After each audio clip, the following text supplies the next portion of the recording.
രഞ്ജിത്ത് പറയൂ.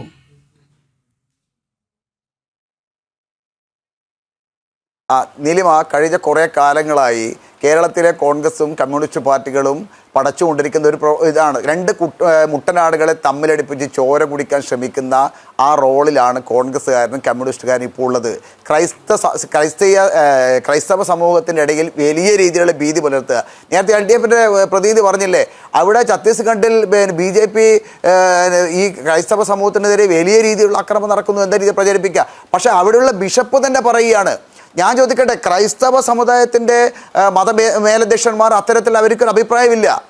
അത്തരത്തിൽ അവർക്ക് അഭിപ്രായമില്ല. മാർക്സിസ്റ്റ് പാർട്ടിക്കാണ് അത്തരത്തിലുള്ള അഭിപ്രായമുള്ളത്, കോൺഗ്രസ്സുകാരാണ് അത്തരത്തിലുള്ള അഭിപ്രായമുള്ളത്. ഈ അഭിപ്രായം നിങ്ങൾ ഒരു കാലത്ത് നിങ്ങൾക്ക് മാറ്റാനും സാധിക്കില്ല. കാരണം നിങ്ങളൊരു ടാർഗറ്റഡ് ആണ്.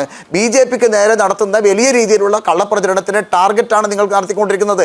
ഇത് ക്രൈസ്തവ സമൂഹത്തിലെ ആളുകൾക്ക് പോലും ഇത് അവർ വിശ്വസിക്കുന്നില്ല. നിങ്ങൾ ഈ കള്ളപ്രചരണം നുണയും നിങ്ങൾ അവസാനിപ്പിക്കണം. ഇനിയെങ്കിലും ഈ കള്ളപ്രചരണം നുണയും നിങ്ങൾ അവസാനിപ്പിക്കണം. അതാണ് BJPക്ക് ആവശ്യപ്പെടാനുള്ളത്.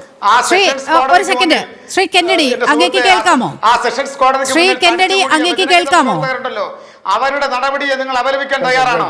ജാമ്യം കൊടുക്കുകയാണെങ്കിൽ ഞങ്ങൾ കൈകാര്യം ചെയ്യുമെന്ന് പറഞ്ഞ് ഒരു സെക്കൻഡ്.